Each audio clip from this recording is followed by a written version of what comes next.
Isang balitang tila isang dambuhalang kidlat ang gumuhit sa kalangitan ng bansa matapos kumalat ang nakapapangilabot na ulat na ang Pangulong Bongbong Marcos ay kasalukuyan na umanong nasa estado ng komatos at tuluyang nawala ng malay sa loob ng isang lihim na pasilidad. Ayon sa mga impormasyong ating nasagap mula sa mga pinakalihim na operatiba sa loob ng Malacanang, ang bawat pader ng palasyo ay nyanig ng nakakangilong takot habang ang mga presidential guards ay hindi na magkandamayaw at binabahan na ng malamig na pawis sa tindi ng kaba. Ito na nga ba ang hudyat ng pinakamadilim na kabanata sa ating kasaysayan habang ang bawat segundo ay puno ng panganib na tila mitsa ng isang bombang handa ng sumabog sa harap ng sambayanang Pilipino na nanlalamig ang mga kamay sa tindi ng kaganapang ito. Nagulantang ang buong mundo at tila huminto ang ikot ng mundo sa nakakashock na revelasyong si Vice Presidente Sara Duterte ay inutusan na umanong maghanda para sa kanyang biglaang panunumpa bilang bagong Pangulo ng Republika sa loob lamang ng ilang sandali. Maririnig daw ang malalakas na kalabog ng mga pinto at ang walang humpay na takbuhan ng mga mambabatas na nanginginig ang mga kamay habang pilit na binabalangkas ang mabilis na pagsasali ng kapangyarihan sa ilalim ng nakakasilaw na liwanag ng krisis. Tila binabagtas na natin ang isang bangungot kung saan ang bawat minuto ay nagsisilbing balisong na tumataga sa katatagan ng ating gobyerno na nag-iiwan sa buong administrasyon na tuliro at nanginginig ang mga kalamnan sa harap ng nagangalit na bagyo ng kawalan ng katiyakan. Ito na nga ba ang huling kabanata ng maliligayang araw at ang simula ng isang madugong paghuhukom na wawasak sa pundasyon ng ating lahi dahil sa bagsik ng pangyayaring ito na yayanig sa inyong buong pagkatao?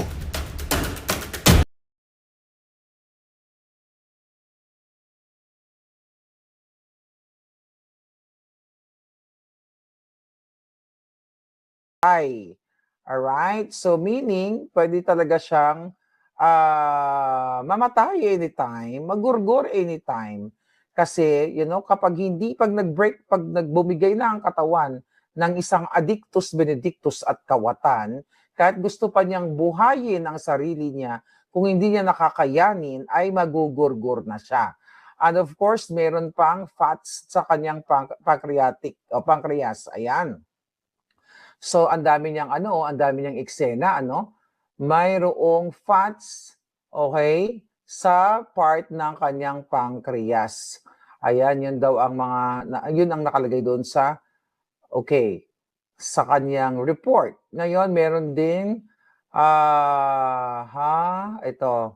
meron din siyang atherosclerosis o paninigas ng mga ugat. Di ba in-expose ko din sa inyo ng 2023, nagkaroon din yan ng muscle spasm na nataranta si Liza Tanas. Muntik na rin, kinabahan si Satanas. 2023 yun ha.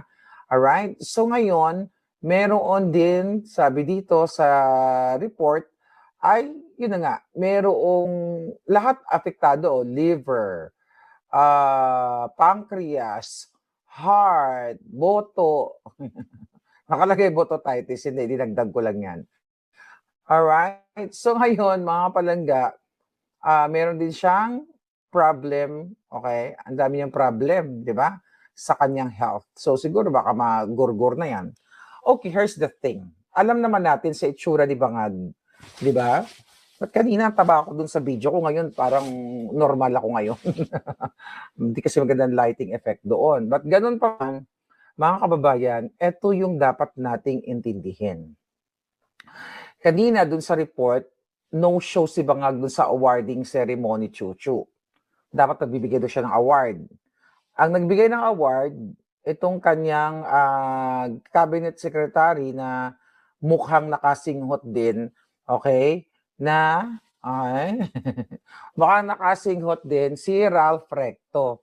Okay? So yun ang nagbigay ng award. Tapos sinasabi niya na parang nagagalit sila syempre sa atin dahil nagsispekulate daw tayo o yun na normal lang din naman daw na magkakasakit ang isang tao, ganyan chuchu-chuchu. So parang wag daw tayong magnakak dito, wag tayong magsalita against the President Bangag, di ba? So yung mga ganon. Hindi nyo kami mapipigilan. It's the same thing na gusto kong pigilan ni Suso Bells. Okay, pero mamaya na si Suso Bells. Alright, so ngayon, mga palangga, mamamatay, magugurgur na ba si Bangag? Well, sabi ko nga, yung mga bulate, pinadala ko na. Para maisakatuparan yan, kailangan yung dagdagan ng orasyon, iguzum. Dapat may mga ganun tayong ritual. Right? So, ganun pa man, here's the thing. Dahil wala siya, no show siya. Okay? No show. Meaning, hindi niya kayang tumayo o mahina ang katawan niya. Kasi syempre, 'di ba? Or pwede ring tamad-tamaran siya, pero kung yung document na ini-release ay totoo, 'di ba? Talagang 'yan ay original coming from St. Luke's. Based kasi legitimate yung yung mga medical terms. Alright? So, mga palangga, baka magorgor na siya kasi aside from that singhot, meron pa siyang bototitis, di ba? Nagpapabottom siya based dyan sa expose ni Dean. So ano ngayon ang mangyayari kapag nagorgor si Bangag? Etong asahan ninyo. Pwedeng isekreto nila yan, di ba? Ang gagawin nila, ito yung mga possible. Makinig kayo sa lola ninyo, okay? Dahil misvindicated ako. Sabi ni Bibit, iguzum, lubot ni Bangag, masumsum. Ayan, ganyan yung, what do you call it, yung ating ritual. So, ito kasi yung mangyayari dyan. Ilang araw na ngayon? Dalawang araw na ba siya lumabas? 3, 4. Pag 7 araw na, baka patay na yan. Tinatago lang nila. Then, kapag yung mga buwaka ng Genemes na yan, alam nilang mamamatay na si Bangag, maghahanda na sila kung paano nila i-transport ang pagnanakaw nila o paano sila tatakas sa bayan. Pero ito yung delikado. Makinig kayo. Sa lahat ng nagmamahal kay VP Sara. Si Inday ngayon nasa dahig pa ba, Day? Mag-ingat ka dyan, Day. Okay? Pwede siyang gurgurin. Okay? Pwedeng gurgurin si Inday. Kunyari, nagurgur si Bangag dahil hindi na kinaya ng bituka niya. Not only bituka, but the whole system. Di ba? Isisikreto mo na nila yan. Pwede nilang i-bribe ang doktor. Di ba? Delaying tactics, delaying the game. So ngayon, magpaplano muna sila kung paano nila magurgur si Inday. Possible things. So I'm not saying, okay, na gagawin nila to, but pwedeng gawin nila. Kasi, kung mamamatay na si Bangag, siyempre, si Inday sa Constitution, siya ang automatic na presidente, kaya may vice presidente. Diba? So, bantayan natin si Inday Sara at ito yung kinatatakutan ko. Okay, na kayang gawin ni Marcos Jr. Kung ako nga ipapagurgur nila, gumasto sila, ipapagurgur ako, si Dean Chase ipapagurgur, hindi naman ako nasa line of succession na ako papalit sa kanya, right? Kung ako nga pinagurgur, how much more itong si Inday Sara? So yun yung bantayan talaga ng bongga-bongga sila. Kasi pwede nilang i-delay yan, alam niyo kung bakit, mga palangga. Okay? Kung bakit dapat bantayan si Inday Sara. Balik tayo doon. Kunyari, nagurgur na si Bangag dahil, yung mga bulati, inaratay na siya. I-delay nila. Gugurgurin nila si Inday. Kasi, kung maging magmatagumpay sila, and for sure, and hope not, kaya ipagdasal natin si Inday Sara, ang next in line, after wala na si Bangag, kunyari, sabi ko nga, let's pray for Inday Sara, ang next niyan ay ang Senate President, ang magiging acting president. Alright? Then, tatapusin niya hanggang 2028 as acting president. Pero, hindi pwede hindi pwede mag-appoint ang acting president from, let's say, kunyari si Tito Soto, ng vice president kasi hindi naman siya, wala naman nakalagay sa constitution niya na pwede siya mag-appoint. So, mabivacant yung vice-presidente. Diba? I'm just giving you a picture na pwedeng mangyari ito. Kaya nakakatakot din, okay? Pag namatay si Bangag, kaya talagang dapat kung todo si Inday, dapat hindi na palakad-lakad din sa daig. Kasi si Inday, cool na cool lang siya kasi siguro, feeling safe siya doon sa daig. Mga kababayan, konting orasyon pa para kay Bangag. Alright? Uwi na si Inday? O, uwi na nga. So ngayon, ito ang mga eksena sa Banga. Okay, ang mga eksena sa Banga, dahil, mga palanggingging, okay, alright, dahil tayo ay maingay, lalo yung nga bells ni Maharlika, Ang tissue. Kasi ng Gilongski ko, para may allergy ako. Okay. Alright. Ngayon, mga palangga, ngayon, dahil dyan sa mga lumalabas na mga text messages, private messages, na ito nga si Bangag ay malubha ang kanyang karamdaman, okay? Ang sinasabi ni Taratara, huwag daw paniwalaan ang mga hindi beripikadong, pahayag tungkol sa kalusugan ni Bangag. Ang sabi ng Malacanang ni Taratara, Clarissa Taratara, kung unknown number yan, you know, yung mga text messages, okay, kung unknown number yan, edi unknown din ang source. So kung unknown ang source niyan, so malamang gumagawa ng kwento yan. So wag nating paniwalaan ng mga kumakalat sa social media nang hindi verified ang ibang source. Kita niyo kung paano nagsusuntukan yung kanilang mga statement. Bakit ko sinasabi na nagsusuntukan? Alright? Umamin na, okay? Umamin na si Ralph Recto na may sakit si Bangag.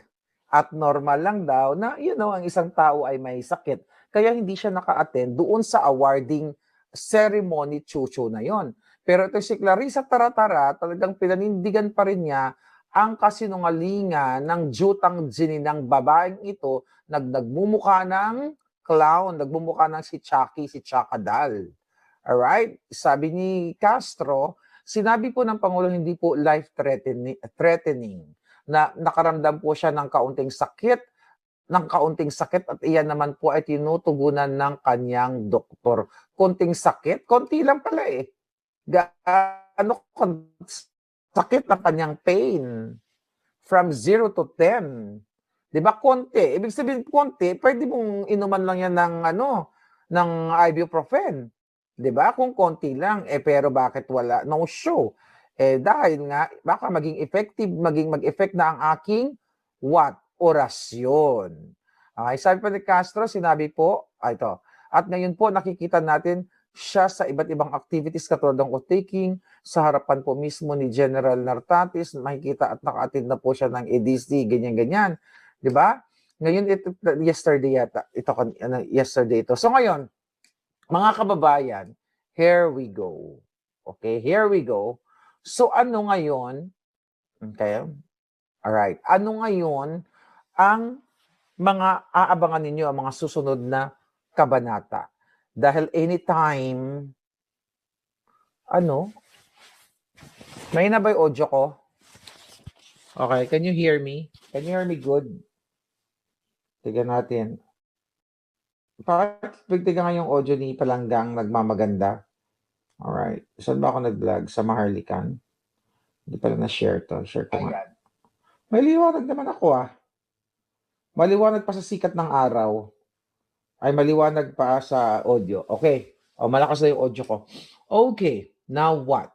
Mga kababayan. Ano na mangyayari ngayon? Loud and clear. Thank you. So, naghahanda na yan sila ngayon. Kung sakasakali na si Bangag ay may tanim na yung kanyang buhay o pipirma na yung mga bulate, abala na yan sila ngayon kung paano i-transport yung kanilang mga ninakaw. Kaya sabi ko sa iyo, Bangag Jr., magugurgur at magugurgur ka nang wala kaming gagawin. Wala kaming gagawin. Manonood lang kami kung paano malagutan ka ng genie nga. Dahil demonyo ka.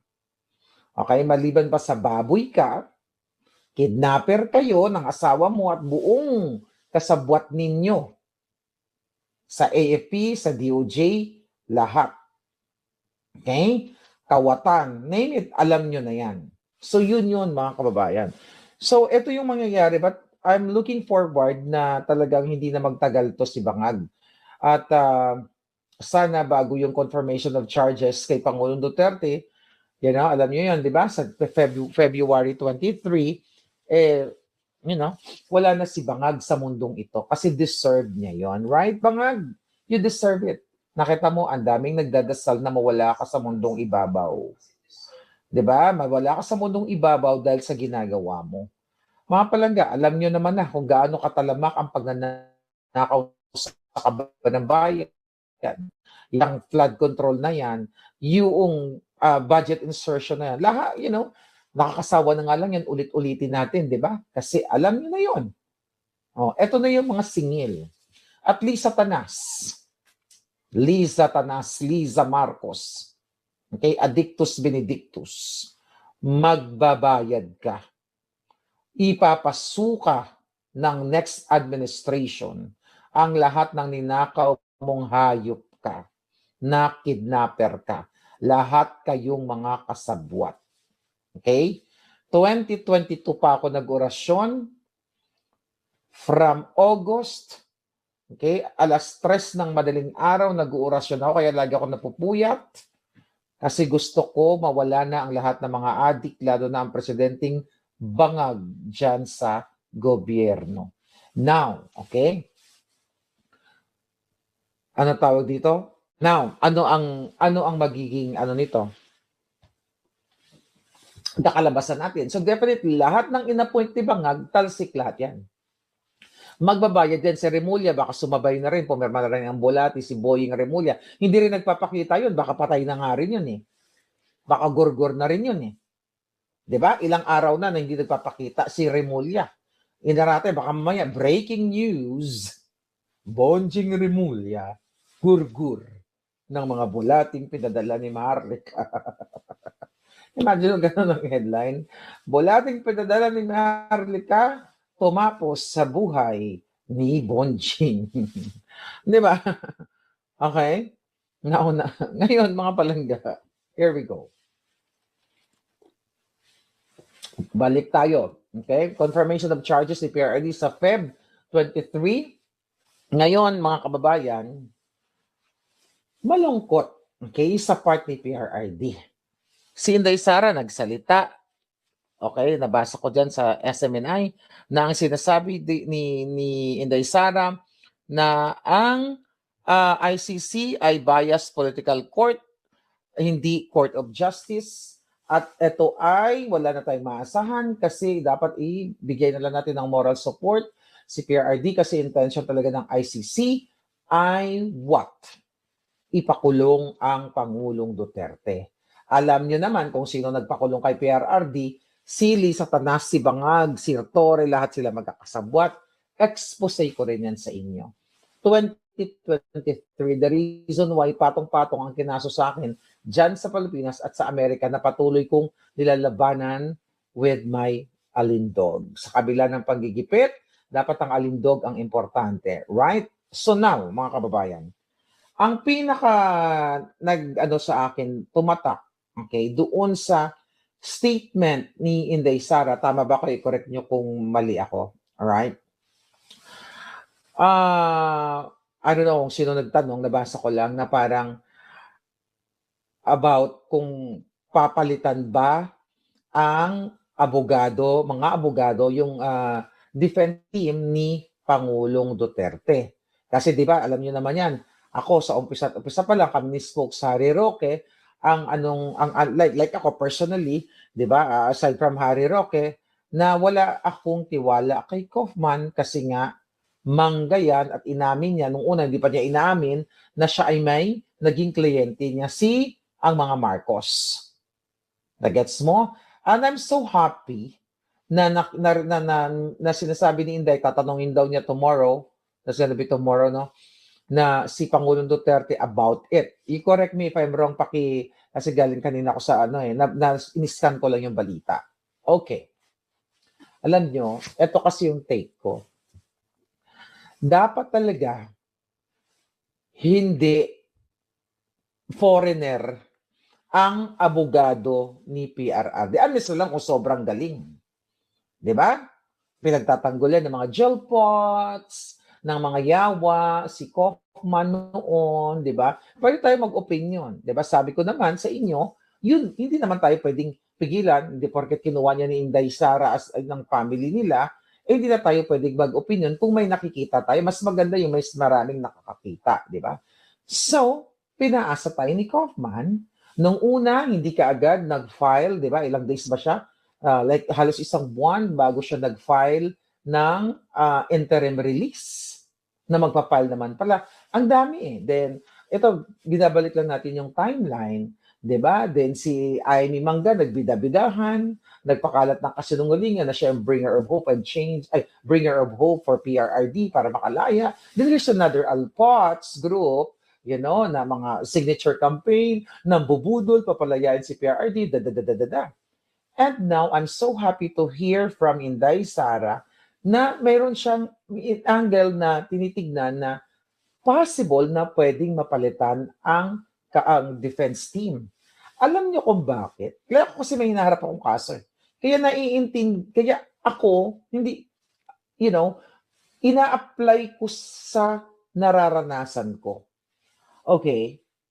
Recently, mga kababayan, sa headline, babasahin ko, ICC names 2 Filipino lawyers to represent PRRD, ang nakalagay Duterte drug war victims. So mga Pilipino na abogado. Sabi dito, a pre-trial chamber of the International Criminal Court has endorsed 2 Filipino lawyers to represent at least 29 drug war victims in the pre-trial stage, including hearings for the confirmation of crimes against humanity, charges against former President Rodrigo Roa Duterte.